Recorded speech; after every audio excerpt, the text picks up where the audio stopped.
You were tuned in to G5Jefftv. Hit the subscribe button, hit the like button, hit the share button as you come on in. Share this live. Y'all not doing shit today.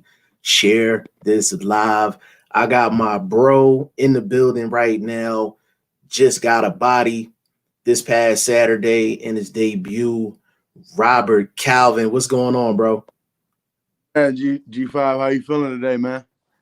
Everything good, man. Everything good, man. You got a knockout in the first minute and 3 seconds. Am I correct? Second. Minute and 3 seconds. Highlight reel knockout. Tell us the backstory about basically how you got on this card.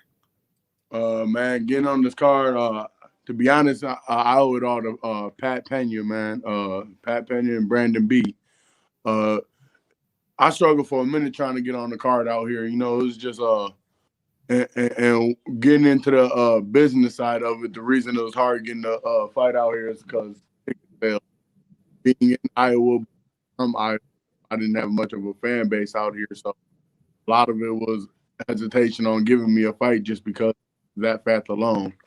And you know, when they first put me on this card, I thought I was gonna sell like 2-3 tickets and that's it. And you know, and I ended up being one of the main ticket sellers. I had a lot of people from Chicago come down. I had a lot of people from my high school, everything come down. A lot of family and everything too. So it ended up being for me.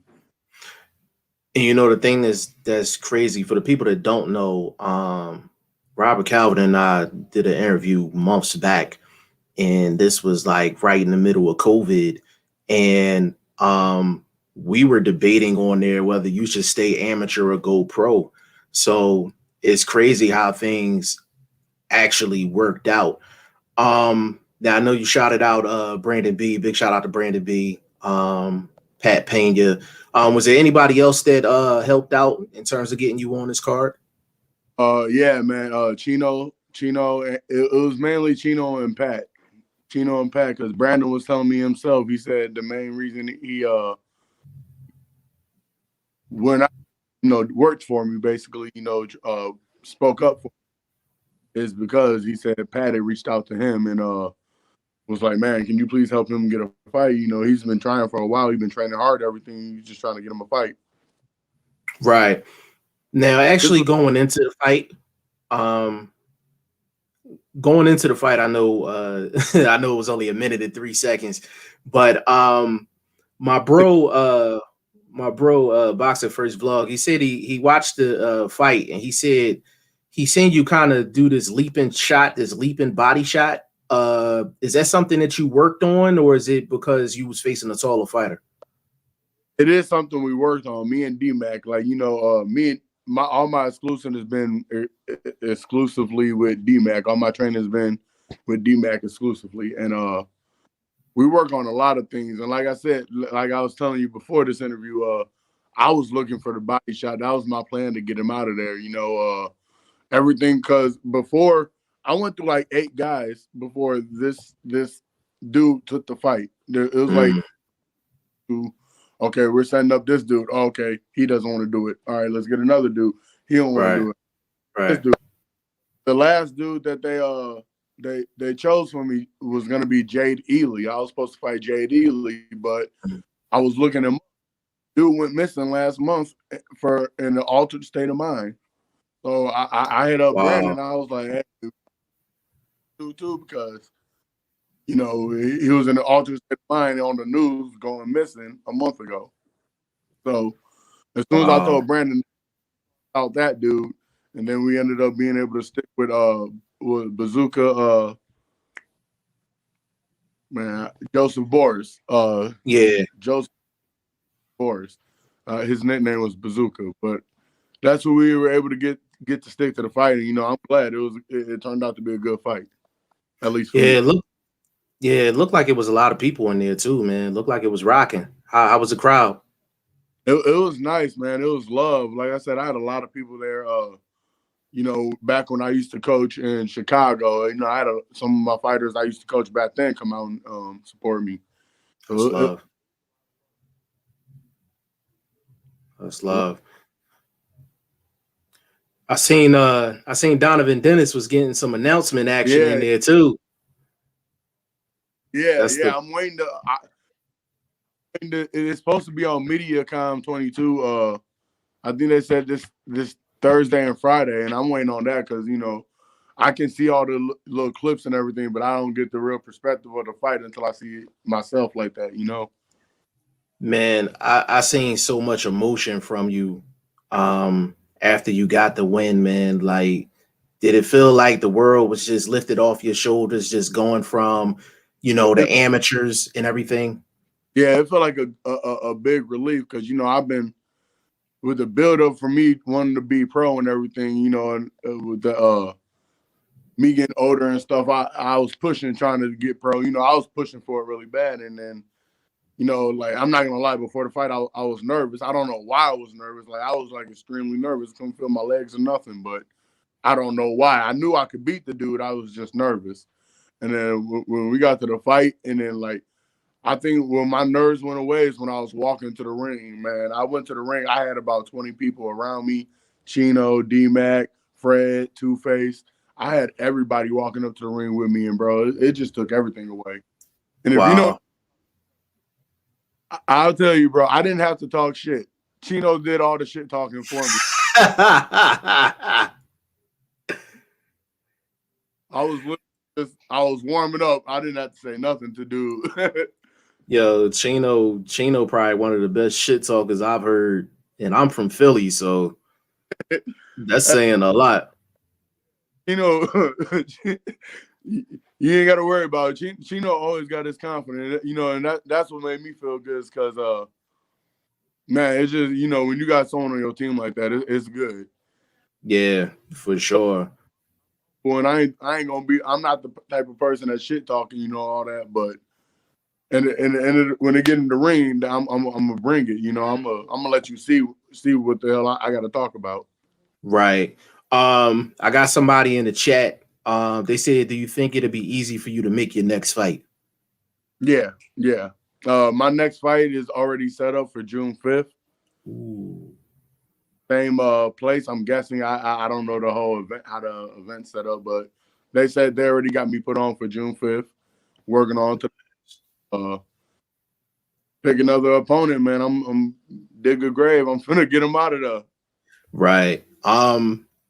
With you getting that type of a knockout, do you think the business side will come a little bit easier because they see that you can sell tickets, bring in people, and actually perform inside of the ring, like all at the same time?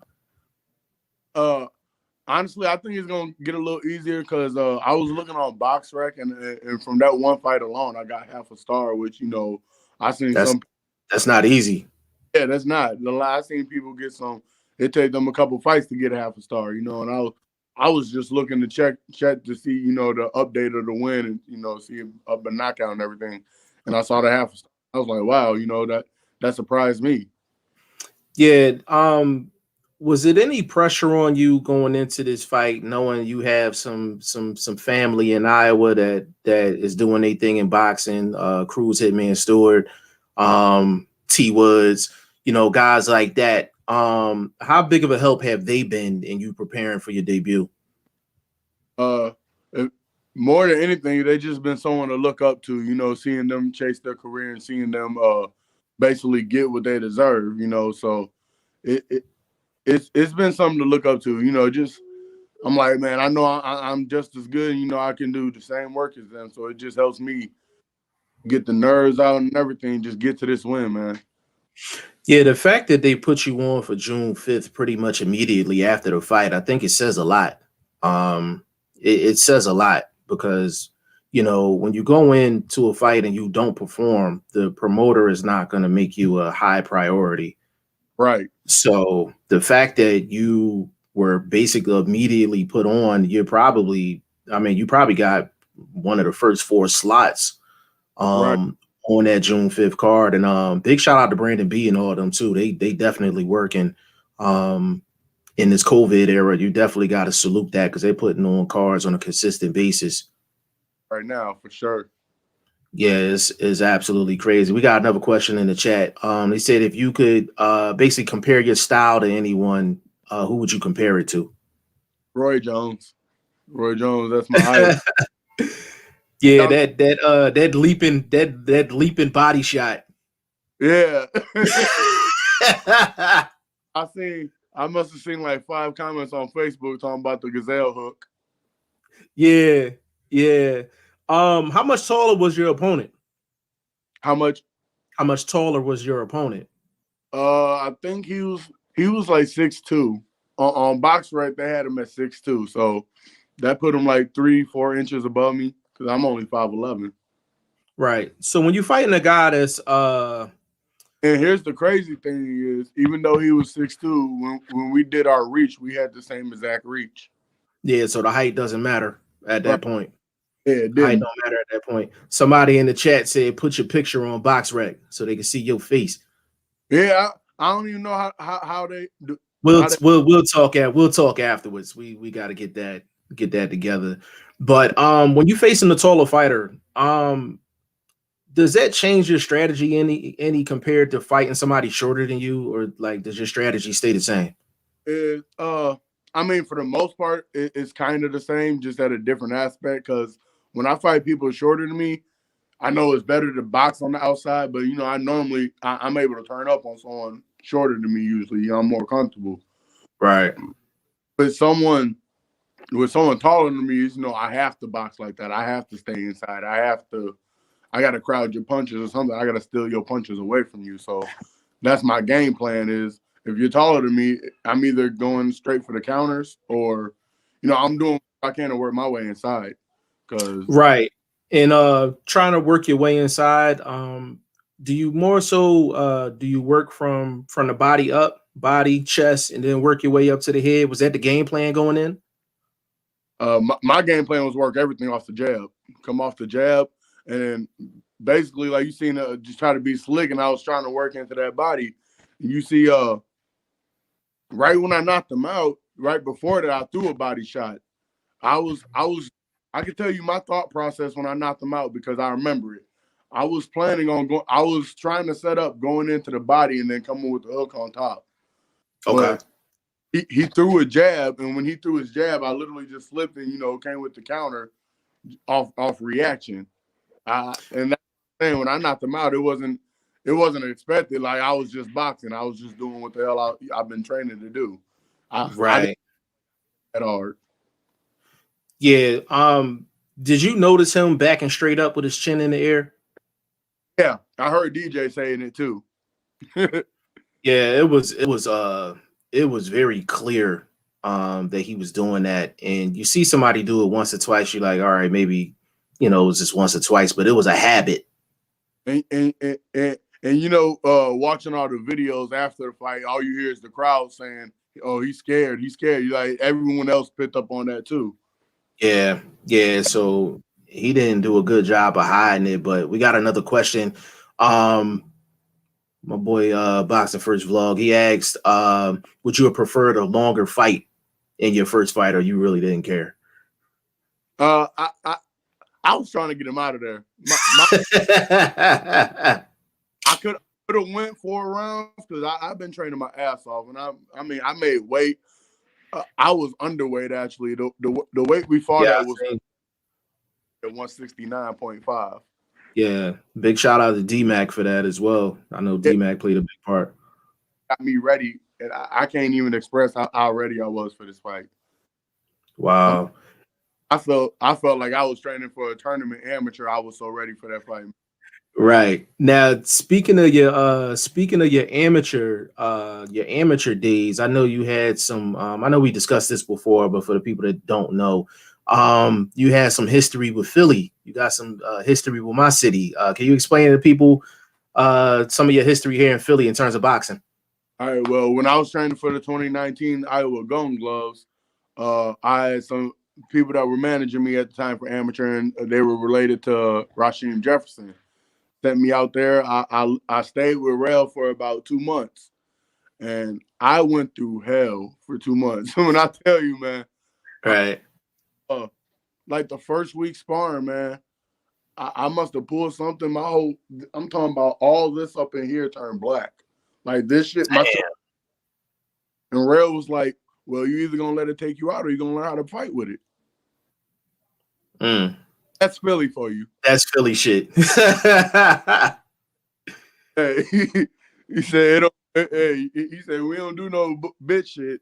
And Rel sit there the whole time. If you're doing some stupid ass shit, he gonna call you a pussy, be real with you, and get in your head. Right. Hey, fuck that shoulder. You got a whole nother hand to use. Yeah. And I had go ahead, bro. And I was gonna say, a lot of people don't know, but right before this fight, I cut my hand. So I was my finger, I got a broken window in the bathroom. So I went to open the window, hand went against it, slit my finger and everything. Like you can see a little bit right there. Damn. Yeah, that's deep. That's deep. But yeah, and like when I was putting the glove on for the fight, it ripped it open again. Like wow. So I dealing with that shit during the fight. I was trying not to use my right hand. Wow, that's great. And you never know what a fighter going through prior to the fight. Right, because I wasn't trying to bring it up either, because I wasn't trying to have no one call no bullshit or nothing. I'm like, no, I'm still here to fight, even if I got somebody else with one hand. As long as it ain't my left hand's good. I can jab you all day. Right, exactly. And the thing that's crazy, I was told when you came back from Philly, you was on some beast mode shit. Yeah, you was knocking everything out. Yeah, when I fought at Iowa Golden Gloves, I knocked everybody out to get the nationals. I had knockouts. Yeah, that Philly work different, right? Man, when I tell you you're gonna be ready, you're gonna be ready, bro. It's no bullshit. They training for like 4 or 5 rounds for sparring. You get a minute. Yeah. Yeah, absolutely, man. Absolutely. Listen, man, but I'm not gonna hold you anymore, man. Congratulations to you on your knockout victory. Of course, we're gonna have you back on the channel again, man. And June 5th, my man Robert Calvin is gonna be back. Give him your social media, bro. My Facebook's Robert Calvin, Instagram's Reckless, and my YouTube is Boxing Rec, all one word. Okay. Hey, man, we appreciate you jumping on, bro. On behalf of Robert, yes. On behalf of Robert Calvin, G5Jefftv, we are out. Appreciate you, bro. Appreciate it, man.